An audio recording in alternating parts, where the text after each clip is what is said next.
All stations, this is the flight director on Channel 1 and UHF voice for the go poll for terminal count and launch. Capsule. Go. Booster. Go. Ground. Go. Safety. Go. Capcom. Go. Engineering. Go. Copy all goes. This is the flight director. New Shepard is go for launch. Booster, commence the terminal count. We'll go flight. As you just heard, we are go for launch for our 6th human flight. The Titanium Feather crew, that's what they've named themselves, are a mere minutes from launching to space. So let's meet this crew. In seat number 1 is Sarah Sabri, the first Egyptian to fly to space. She's a mechanical and biomedical engineer and founder of Deep Space Initiative, a nonprofit increasing accessibility for space research. She's fluent in Arabic, French, and English, and her hope for this flight is to inspire the Egyptian people and motivate young Egyptians to pursue education. Mario Ferreira is in seat number 2. Mario will become the first person from Portugal to fly to space. He's an entrepreneur, investor, and president of Pluris Investment Group, which includes more than 40 companies spanning tourism, TV and radio, real estate, and renewable energy. He's a lifelong scuba diver and passionate adventurer who raced the world's most difficult car rally, the Dakar, in 2007. Dr. Clint Kelly is in seat number 3. Clint started the Autonomous Land Vehicle project many years ago at DARPA and is credited with starting the development of the technology base that led to today's driverless cars. He's also a lifelong adventurer. He and his wife have photographed wildlife on every continent, from the high Arctic to Antarctica. But that other special thing about Clint we heard earlier from Laura is he's been a mentor to 3 beloved engineers at Blue Origin, Greg Blinko, Matt Cosgrove, and Nick Greco, who all had a hand in today's launch in developing, designing, testing, and flying the New Shepard rocket.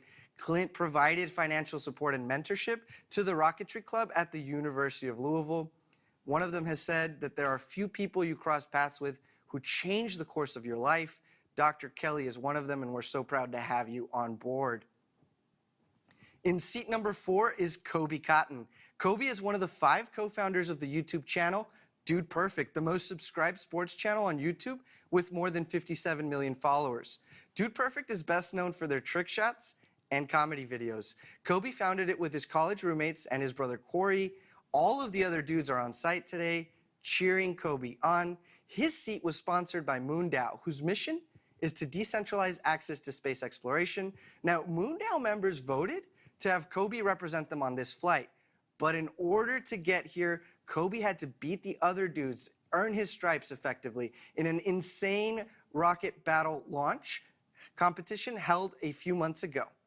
The pad is clear. We are a go for launch. Welcome to Rocket Battle 3, perhaps the greatest prize on the line in Dude Perfect history. Our rockets are huge, and the winner goes to space. Let's go, baby! That's right, thanks to MoonDAO, the dude with the highest launch wins a trip to space on a Blue Origin rocket in an upcoming video. It came down to the last launch. We have the altimeter reading. The person going to space, Kobe Cotton. No way! No way!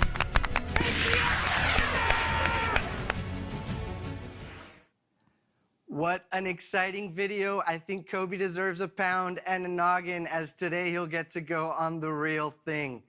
In seat 5, we have Steve Young. Steve is the former CEO of Young's Communications, the largest telecommunications contractor in the state of Florida. Steve led Young's from 1992 to 2021. He is an avid fisherman and serves as a committee member of the Space Coast Conservation Association. British-American explorer Vanessa O'Brien rounds out the crew in seat number 6. After this flight, she will become the first woman to complete the Explorer's Extreme Trifecta, a Guinness World Record. The trifecta means she will have reached Earth's highest point, Mount Everest, its deepest point, Challenger Deep, and crossed the Kármán line, the internationally recognized boundary of space. Truly amazing. Here she is there with NS-21 astronaut Victor Vescovo on an expedition a few years back down to Challenger Deep. A crew capsule full of extraordinary people about to go to space. As we said earlier, they've named themselves the Titanium Feather. titanium is the 22nd element in the periodic table of elements.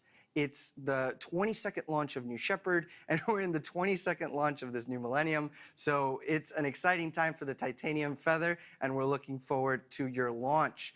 Okay, if you're just joining us, we're minutes away from our 6th human flight. Today's crew is sitting atop a live rocket, ready to go to space and back. And here's the New Shepard flight profile they're about to experience. So we see the New Shepard booster with the BE-3 engine at the bottom. At T0, that BE-3 engine will ramp up and produce 110,000 pounds of thrust. Liftoff occurs slightly thereafter. Max Q occurs at about 55 seconds. That's the moment of maximum dynamic pressure. That BE-3 engine continues to boost the profile until main engine cutoff. That's when the BE-3 engine shuts off and the vehicle travels under inertia until separation, becoming two vehicles. The booster reaches apogee first, then starts to re-enter. The fins steer the booster back to the landing pad. The drag brakes deploy, cutting the speed of the vehicle in half for that BE-3 engine restart, and then coming in for a soft landing in the landing pad in the West Texas desert. Meanwhile, on the capsule, as it was much slower to re-enter due to its shape, the astronauts enjoyed minutes of microgravity and a view through some very large windows. As that crew capsule re-enters the atmosphere, the drogues deploy, the mains deploy shortly thereafter, and as that crew capsule comes in for a soft landing, the landing systems engage, measuring the height and firing the terminal decelerator system. Just above the ground, we see the poof of dust and touchdown. With 2 minutes to go, let's watch and listen as the New Shepard goes through its final checks and revs up for 6th human flight.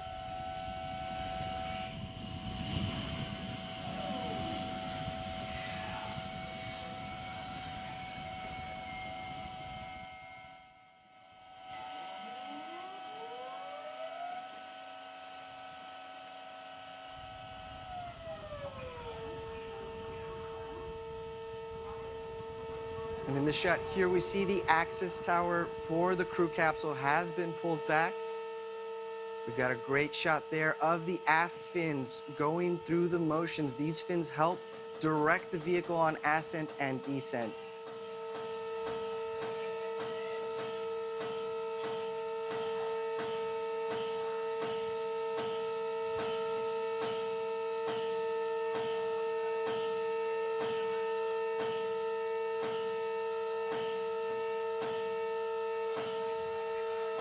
If you're looking closely at the bottom of your screen, the BE-3 engine is gimbaling. This is the primary control authority for the vehicle on ascent and descent, and of course critical for that soft landing on the landing pad.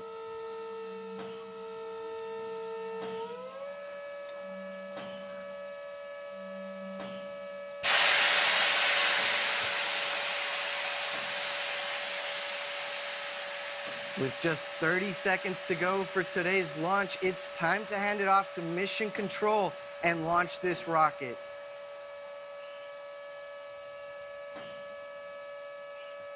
T-minus 16 seconds, guidance internal. T-minus 10, 9, 8, 7, 6, 5, 4, command engine start, 2, 1.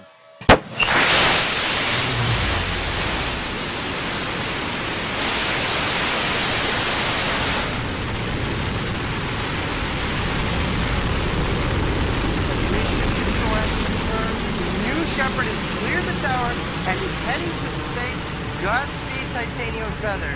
On the left-hand side of your screen, you can see that we are gaining speed as New Shepard gains altitude. We started at about 3,700 feet above median sea level, and that's where Launch Site 1 is located. There we've got a great shot of the BE-3 and, of course, of the booster looking down at West Texas. 10,000 feet.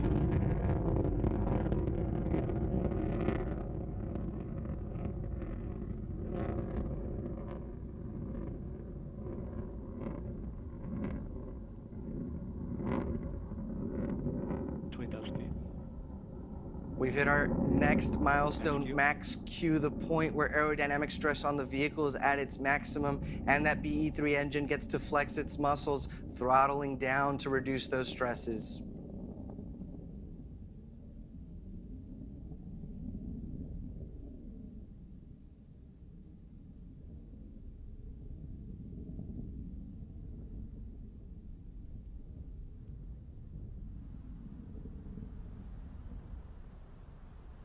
Our next milestone will be main engine cutoff, but in the meantime, the BE-3 is back to 110,000 pounds of thrust, powering New Shepard and its crew to space.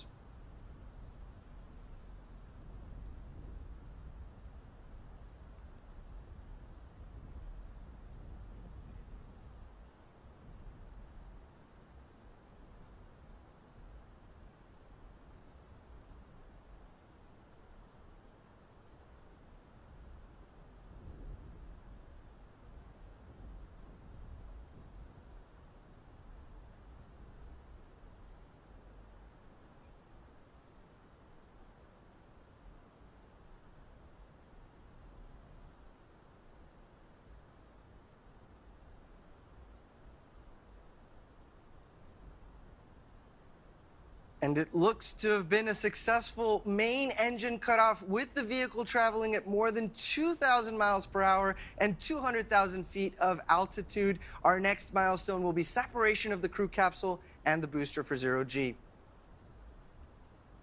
Capcom will momentarily cue the astronauts to unbuckle their harnesses after separation, and we'll be listening in. In the meantime, Sarah, Vanessa, Kobe, Mario, Clint, and Steve, welcome to space.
Sounds like they're having fun up there.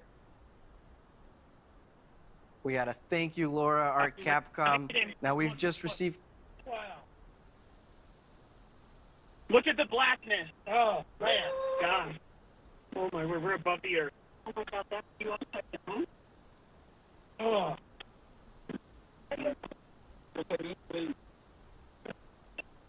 See, the curvature in the air is... Take it in. Take it in.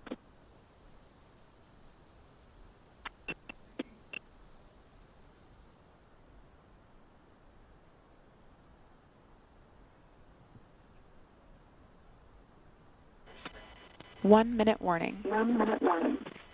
1 minute warning. 1 minute warning. That's it.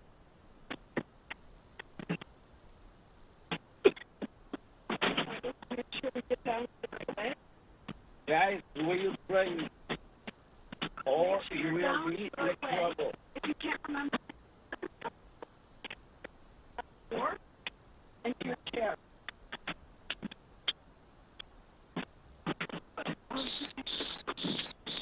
Everybody back to their seats.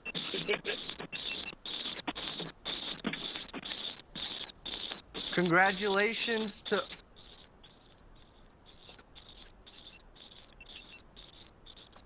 Congratulations to all 6 crew of the Titanium Feather. They just officially became astronauts with an apogee well over 100 kilometers, the internationally recognized boundary line of space. Both the crew capsule and booster are now descending. We saw the forward fins deploy there in the shot on your left as that rocket is now reaching its atmospheric pierce point, returning from space and entering the atmosphere. Those control surfaces that raise the center of pressure on the vehicle now have a little bit of air pressure to push against. That's the ring fin and the forward fin, and the booster will be reaching its maximum re-entry velocity here just under Mach 4.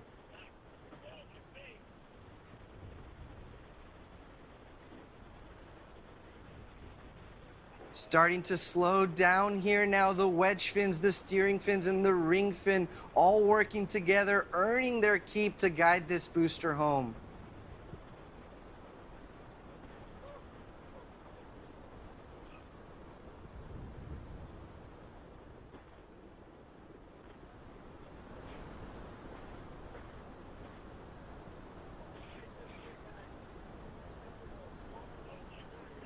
And there's that passive downward stability with the center of mass and center of pressure having inverted relationships now.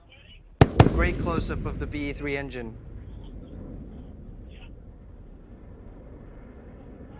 There it is, engine ignition, engine relight coming in for a landing.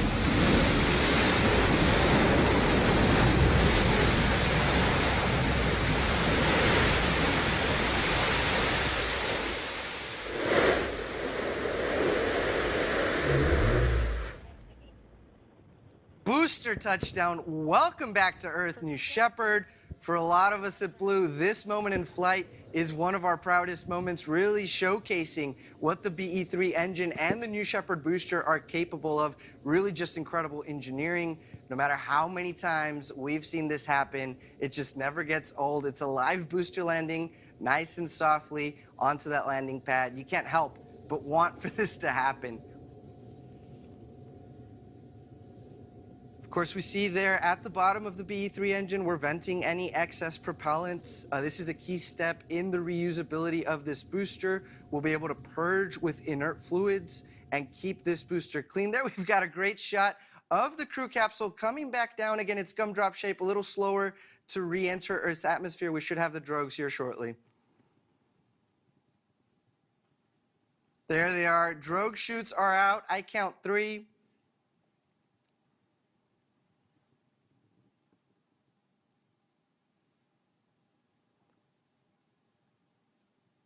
And those drogue chutes have now pulled out the main chutes that will begin to fill with atmosphere to further stabilize the booster. If you're just joining us, this is our 6th human flight. The booster has landed, and our crew, Titanium Feather, is on its way back to Earth.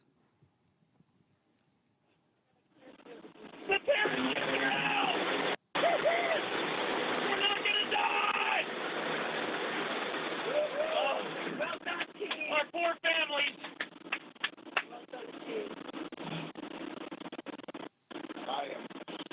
I am sweating profusely. Oh my gosh.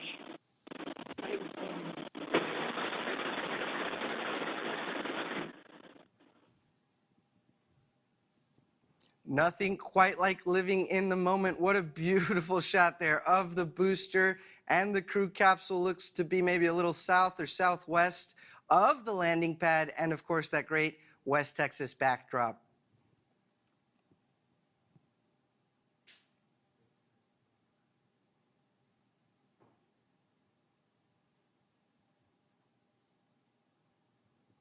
So as we come in here softly for a landing, those landing systems will engage, measuring the height above the ground to fire that innovative retro thrust system that kicks up the dust but makes for a very soft landing.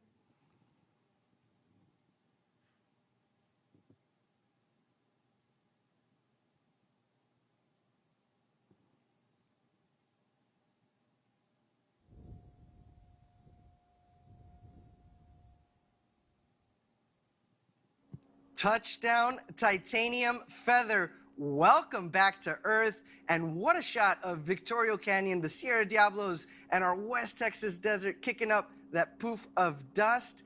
I bet they're excited in there. They sounded excited.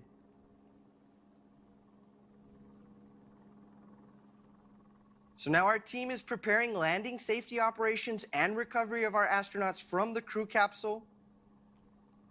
And we'll be watching on the drone shots as they head out that way.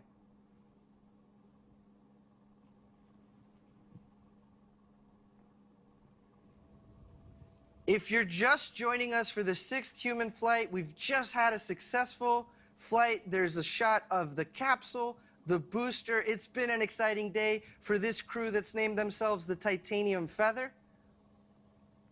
And the crew of NS-22 has landed safely awaiting the CC Recoveries team in arrival. If we look closely through those very large windows, we should see some thumbs up, some clapping. But in the meantime, Victor Correa España was in that crew capsule on our last launch, NS-21, becoming the second Brazilian ever to fly to space. And right now, he's the first Brazilian ever to join me here on the show, coming to us live from Sao Paulo, Brazil. Hello, Victor. Bom dia, bem-vindo, welcome. Hi, Eddie. We Yeah. just landed the crew capsule. Tell us, what was this moment like for you? Yeah, thank you by inviting me. I'm very happy. Thanks a lot, Blue Origin. But when we landed, I simply could not believe what had happened. It's something super hard to explain because it's so big, and that's no are no way to compare. It's very, very amazing. But while we were waiting for crew member 7, we celebrated a lot, hugging and congratulating each other to finally become an astronaut. It was great dream come true. But in fact, my brain took a while to understand what had happened. And now that you've been through this experience, what's it like to watch this launch? Do you wish you had been back there? Oh my God. I can't imagine what they must be feeling right now.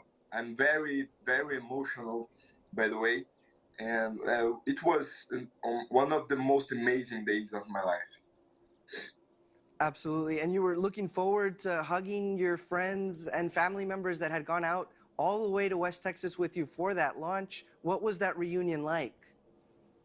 Yeah, we celebrating a lot because it's just we were just realize our big dreams to become an astronaut, to go to space, and see these incredible things that was seeded the Earth above Carmeline. It was amazing.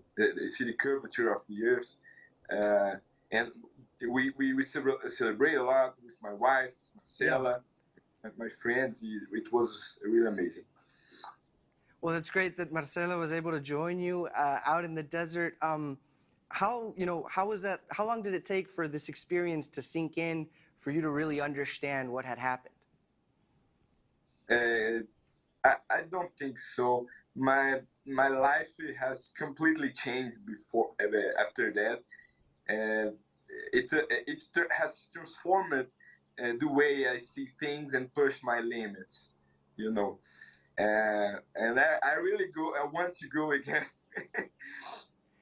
Absolutely, Victor. And on that note, look, we see the crew member 7 getting close there. So I think it's time. Agora podemos dar as boas-vindas e receber no clube no mais recente astronauta da língua portuguesa, certo? Certo.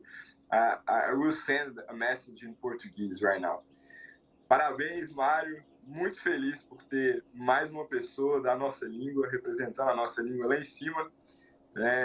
Eu sei que várias pessoas se sentem representadas por você. E esse é um passo histórico, um passo muito importante. E sei que vários brasileiros estão celebrando junto com você, vários portugueses, vários outros países da nossa língua. E nós estamos realmente orgulhosos por você. E eu mal posso esperar para encontrar pessoalmente com você para a gente falar sobre essa incrível experiência. Parabéns, muito, muito orgulhosos por você aqui no Brasil. Parabéns, Mário. Parabéns, Victor. Obrigado. It's been such a pleasure to have you here, Victor. Thank you for sharing your perspective with us. As we can see there, this is an important moment for the astronauts, as you were explaining, so we're going to tune into that action. Thank you for joining us. Obrigado. I want to say thanks again for Blue Origin and CSA for making this possible. I'm saying thank you. Thank you, Victor.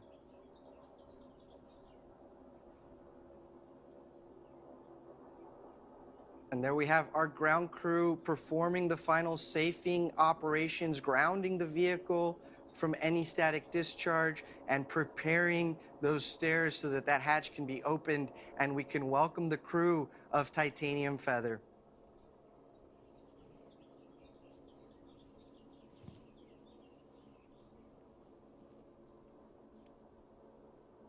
We've got friends, family waving. This is a moment, a much anticipated moment of reunion, of joy, of emotion, and I'm so happy that we're here to share it with you all today. Sarah Knights, crew member 7 in the field, leading our operations, laughing, and look at that.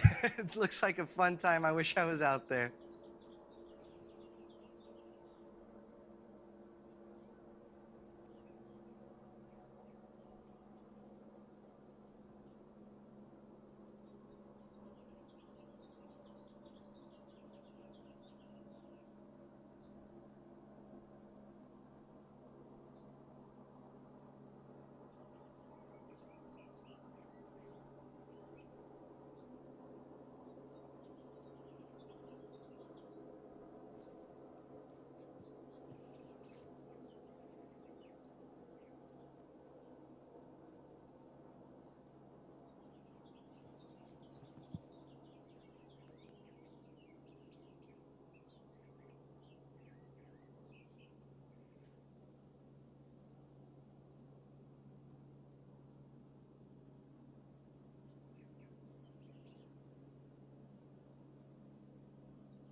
These are the final moments of preparation for the reusable spaceship RSS First Step that had already gone to space 7 times. Today makes 8. This is an incredible reusable vehicle that will help us practice and dramatically reduce the cost of access to space. Just a few moments now here, we will also have a field camera, so we might be able to hear from our newly minted astronauts at the Titanium Feather. Let's stand by for that.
"25 astronauts today become 31.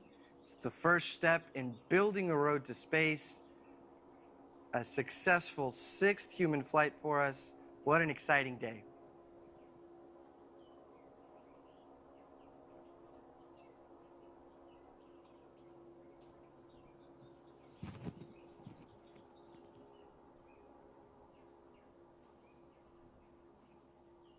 It's hard to imagine this moment of anticipation for the friends and family